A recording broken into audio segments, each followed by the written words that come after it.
Tudo bem, pessoal? Então, dando continuidade ao nosso assunto, nós estávamos falando sobre os deputados, os senadores e fazendo algumas considerações, né, sobre os poderes, poder legislativo, dando evidência no poder legislativo, na verdade. Agora a gente vai ver o que é competência privativa desses poderes, certo? No caso do poder legislativo. O que é competência privativa? É aquilo que só diz respeito a determinado ente, determinado órgão. Então é privativo daquele órgão.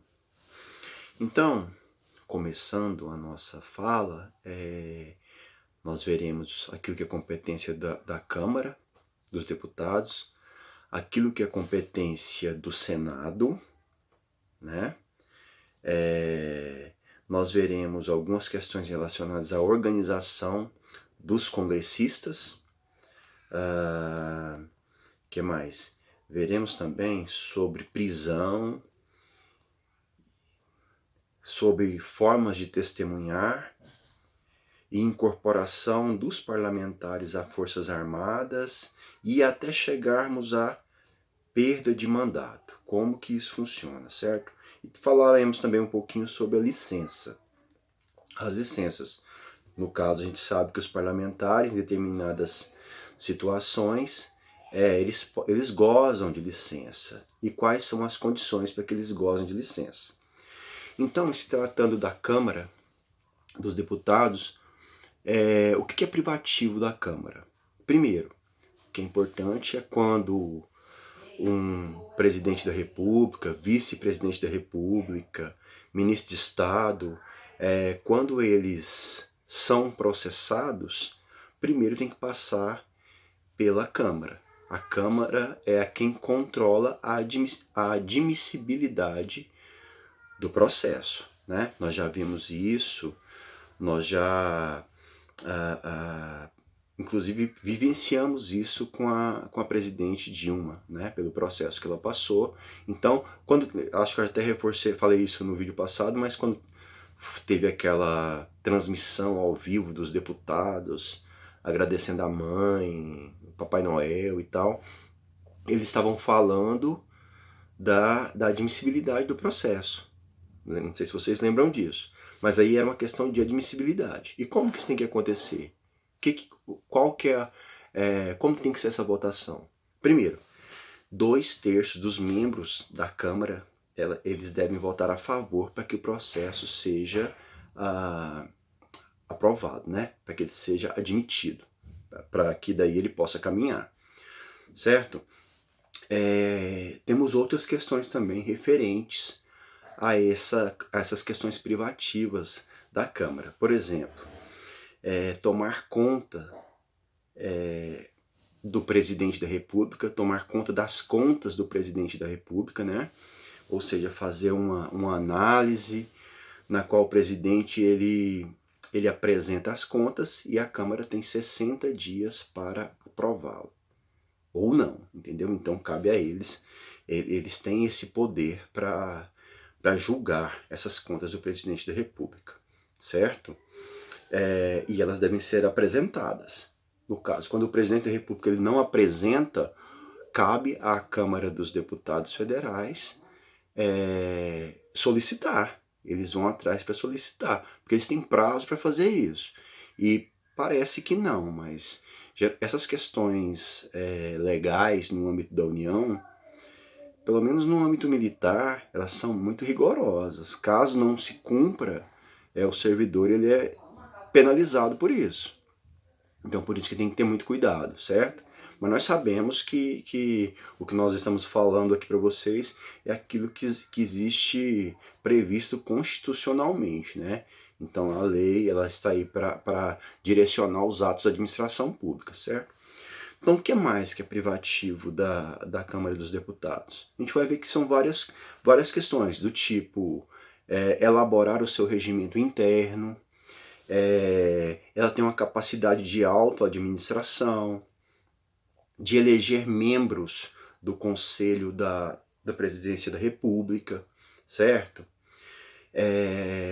E não é só a Câmara que tem essas funções que são privativas dele, não. Até porque, como ela conhece a rotina, a cultura administrativa, então ele tem alguns poderes que a ele compete pelo fato de ter uma rotina diária que, por exemplo, a alta administração. É a Câmara que vai saber como é que isso tem que acontecer, né? O Senado também tem isso. O Senado ele tem poder para julgar crime de responsabilidade. Então, o que é competência privativa do Senado?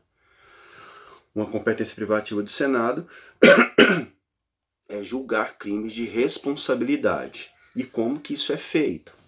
O Senado ele pode julgar crime de responsabilidade do presidente da República, vice-presidente da República, ministros do STF, membros do Conselho Nacional de Justiça, do Ministério Público, da Advocacia Geral da União. Então, olha a competência do Senado, né? Uma competência extremamente importante e extremamente relevante também nesse contexto. Com relação a ministros de Estado, comandantes da Marinha, Exército, né, e Aeronáutica das Forças Armadas, só se pode processar e julgar, no caso o Senado, ele só pode processar e julgar se essas figuras que eu acabei de dizer, ministro de Estado, comandante da Marinha, Exército e Aeronáutica, se eles praticarem crime de responsabilidade conexo com presidente da República e vice-presidente da República, certo? Aí nesse caso essas figuras aí são julgadas também pelo Senado, beleza? Então, o que acontece? Qual é o critério? Nós temos um quórum. O quórum ele é extremamente importante, que vocês sabem disso. O quórum é de 2/3 dos membros. 2/3 dos membros devem votar para que o processo ganhe andamento, certo? Quais as penas? O que acontece após a condenação? A pena, primeiro, qual é a pena? Perda de cargo, inabilitação do exercício de função pública pelo prazo de 8 anos, ou seja, aquele famoso perda de direitos políticos, né, que a gente conhecia. E tem uma particularidade, que daí você vai ver, você vai pegar 2 momentos que são interessantes, que vale a pena a gente retratá-los aqui, mencioná-los. Um foi o do Collor, que teve uma particularidade, e o outro foi o da Dilma, certo?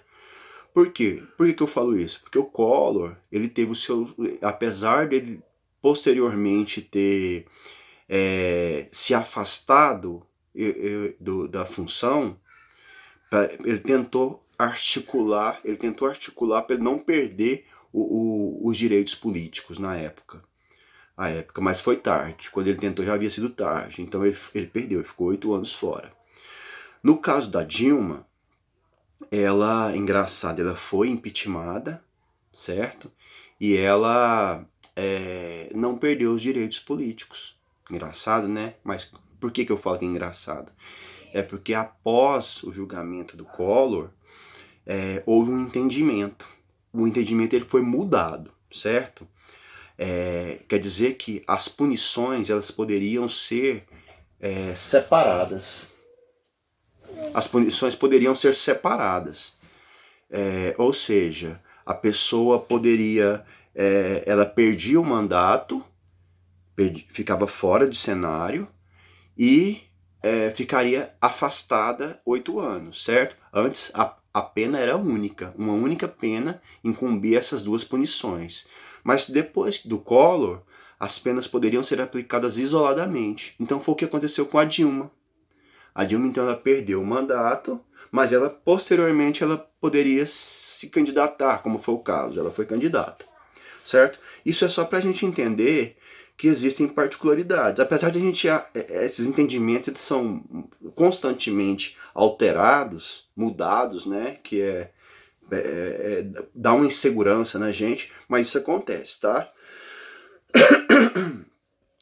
Quando se tratar de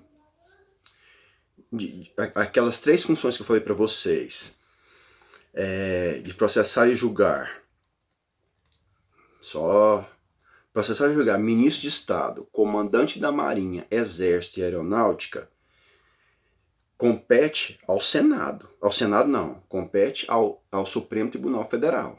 Então, compete ao Supremo Tribunal Federal. Porém, se tiver conexão com o crime com o presidente e vice-presidente, aí é diferente, aí é ao Senado, tá? Mas compete originariamente ao Superior Tribunal Federal, tá bom? Ao Supremo Tribunal Federal, e não ao Senado, certo? É só para ficar bem entendido isso. Então, crimes conexos com o presidente da República ou vice, aí é o Senado que julga. Quando não tiver conexão nenhuma, então, ministros, comandantes da Marinha, Exército e Aeronáutica, é o Supremo que julga, tá bom? Então, só pra gente entender isso. Isso tem que ficar bem claro.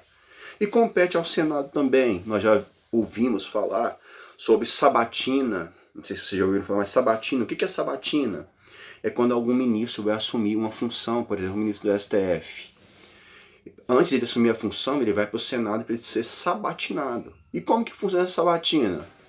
São o indicado aí, a função de ministro, ele tem a capacidade de arguir sobre questionamentos dos senadores. Essa arguição é pública e depois acontece uma votação secreta por parte dos senadores. Quando é chefe de missão diplomática, quando a função de chefe de missão diplomática, aí, se você for olhar o artigo 52 da Constituição, inciso 4, você vai ver que tem uma particularidade. Qual que é a particularidade? É que a arguição é secreta, tá? Então, quando se tratar de chefe de missão diplomática permanente, aí já se trata de uma votação e arguição secretas, tudo bem? Então tá ok. E essa sabatina também ela vai mais além de ministro, só de ministro do STF, vai do STJ, Procurador-Geral da República, presidente, diretor do Banco Central, então, entendeu? O Senado, então, ele compete a ele receber esse indicado e colocar ele ali numa situação meio que tire ele do eixo, fazendo perguntas e tentando obter respostas para ver se ele tem um conhecimento adequado para a função que ele vai exercer, certo? E também o Senado tem aquelas funções também privativas a ele, que é elaboração de regimento interno, alta administração, eleger os membros do Conselho da República, suspender leis declaradas inconstitucionais, que nós já vimos isso com relação a controle de constitucionalidade. Então são questões que são particulares dos senadores, né? Então uma rotina, uma cultura organizacional diária, quem vai ter domínio vai ser o Senado. Então ele tem essa competência que é privativa, certo? Além disso também nós temos a organização dos congressistas, ou seja, como é que funciona essa organização dos congressistas? Tem o Estatuto dos Congressistas, todos os congressistas, né? Sendo senadores, sendo deputados federais. Então prestem atenção, nós temos as famosas aí imunidades. Imunidade relativa, imunidade absoluta, né? Ou imunidade material. O que diz respeito à imunidade? Diz respeito à inviolabilidade, né? Civil e penal por suas opiniões. Então ele pode exercer as suas opiniões, certo? Palavras e votos.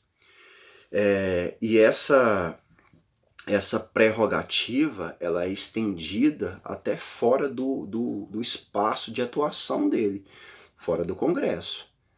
Então ele pode expressar suas opiniões que mesmo fora ele vai ser considerado o senador. Ele é 24 horas senador, ele é 24 horas deputado federal, certo? Então ele tem que cumprir um rito, né, ao cargo que ele foi incumbido. Então existe um decoro, um respeito sobre aquilo, certo? E ele tem que manter. Existe uma conduta, né? Isso é interessante. É... Engraçado que aos deputados estaduais também existe essas prerrogativas, essa imunidade. Apesar de, às vezes, a gente ouve falar, mas não tem tanta informação sobre isso, mas não são só os deputados federais que têm essa imunidade, os deputados estaduais também. E onde que é previsto isso sobre os deputados estaduais? É na Constituição Estadual? A Constituição Estadual ela faz uma menção sobre os deputados, quer dizer, não é a Constituição. A Constituição Estadual ela faz uma menção a essa imunidade e caso aconteça alguma coisa, caso esses deputados estaduais devam prestar contas sobre crime de responsabilidade, é o STF. A indicação da Constituição Estadual é que eles prestem contas perante ao STF, certo? Os vereadores também têm isso. Eles têm uma imunidade, mas de acordo com o espaço que eles representam, com a cidade que eles representam. Então, lembrando que aqui nós estamos tratando do poder legislativo, né? Então, em todos os âmbitos, certo?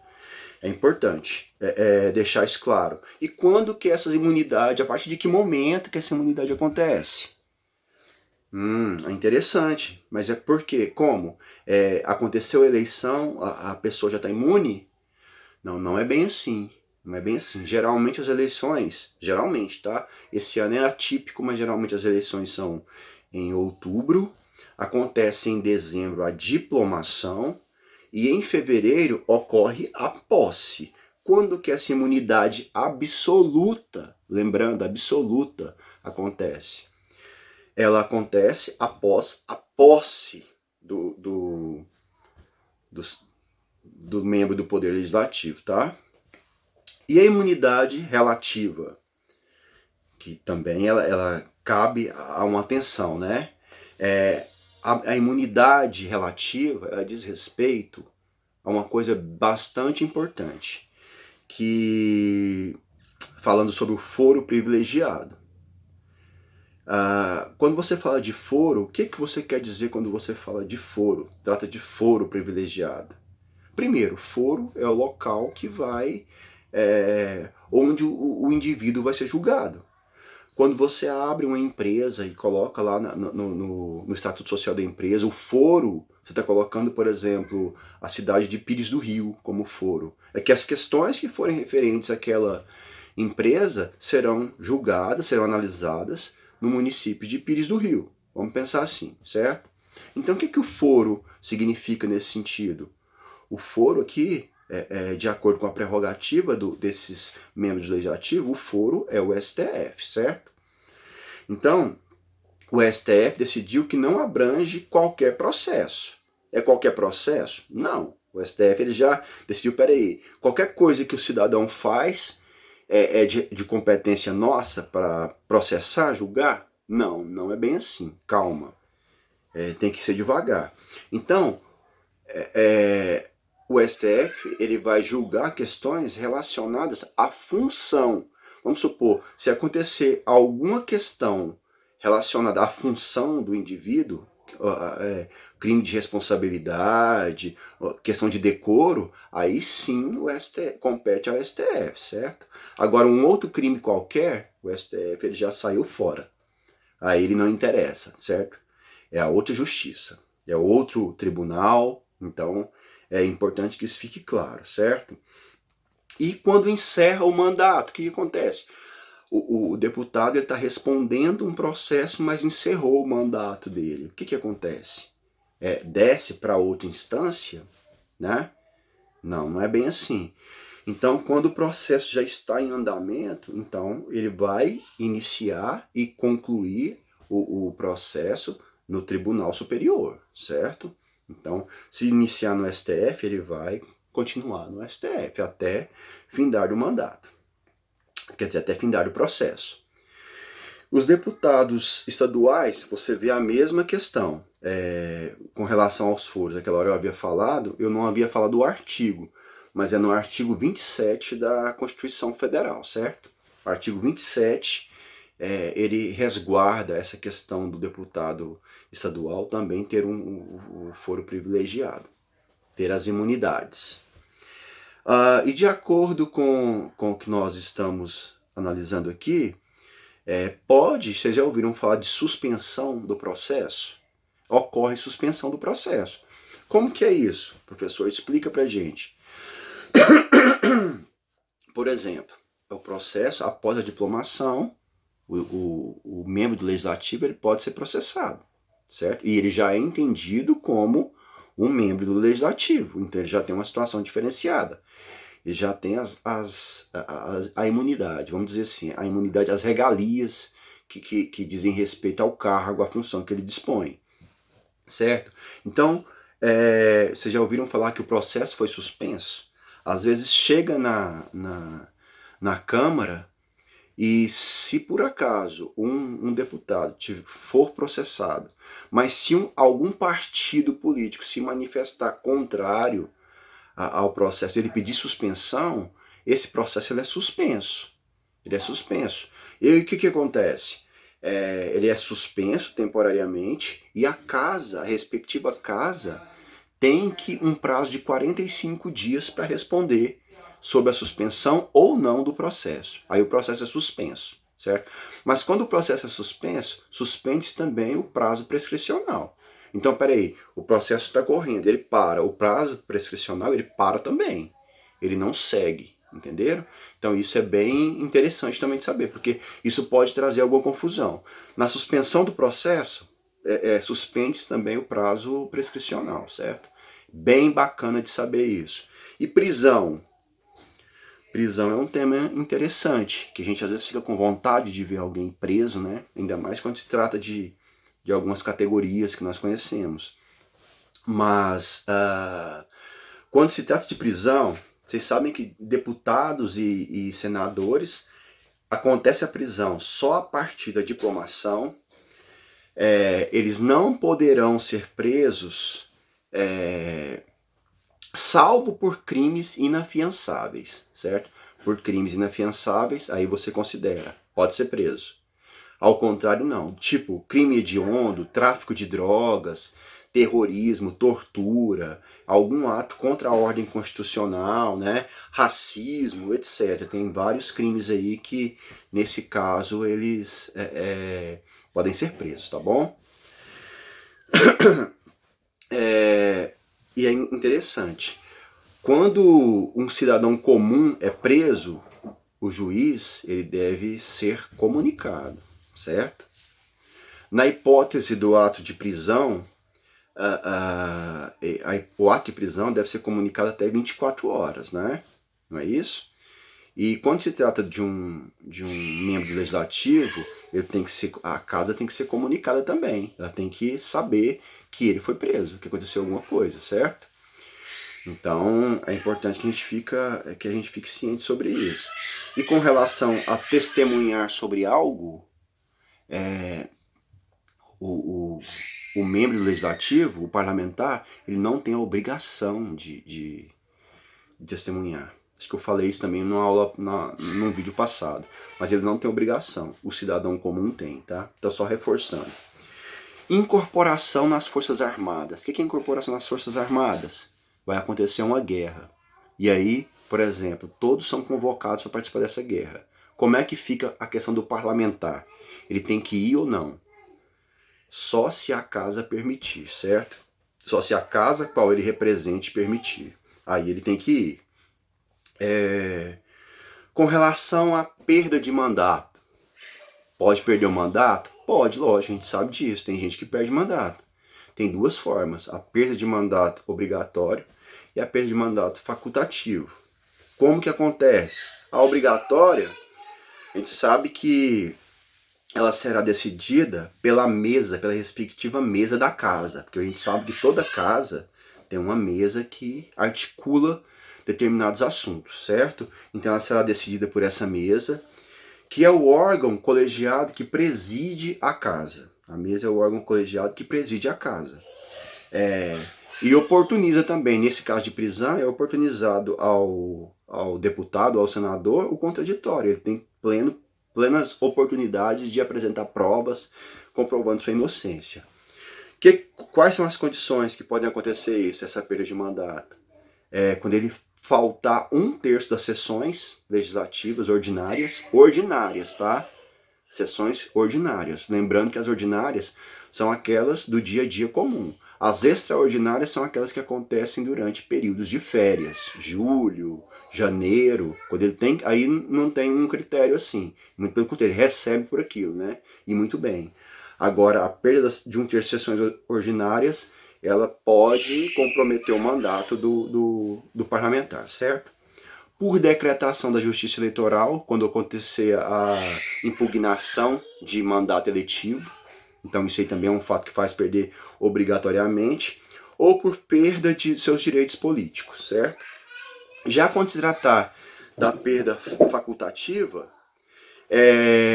condenação criminal, quando acontecer uma condenação criminal por trânsito, julgado, tudo certinho, isso pode fazer com que o parlamentar perca seu mandato, e quando ele tem alguma conduta incompatível que comprometa o decoro parlamentar.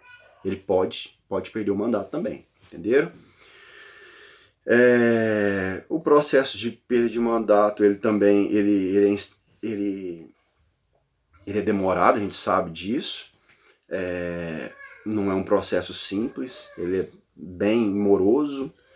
Dificilmente você vai ver alguém perder. Você vê alguém perder mandato, mas dificilmente. Às vezes volta, tem questões assim. Às vezes o cara se ausenta por alguma questão, mas depois retorna, mas perde, tá? Mas existe uma previsão na lei.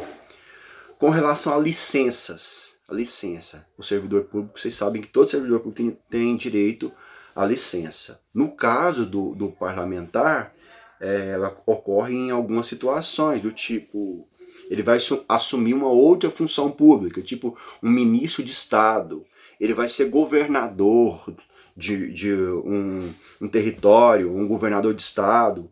Então tudo isso é previsto e ele pode se ausentar de licença. Aí quando ele se ausentar, ele faz opção pelo salário. Qual salário que ele vai querer? Entendeu? Ele pode optar por um salário. Ele não pode acumular, mas ele pode optar, tá bom? Também tem a licença por saúde, motivo de saúde. Tem prazo não tem prazo determinado, tá? Licença para tratar de interesse particular. A licença para tratar de interesse particular, aí são só 120 dias. Então, tratou, ele tem que retornar, tá bom? Então, meus caros, é isso. Depois a gente passa o esqueminha da aula e vocês vão olhar, dessa apresentação, vocês vão olhar, ter tempo para analisar e a gente vai discutindo, tá? Por hora é isso. Abraço.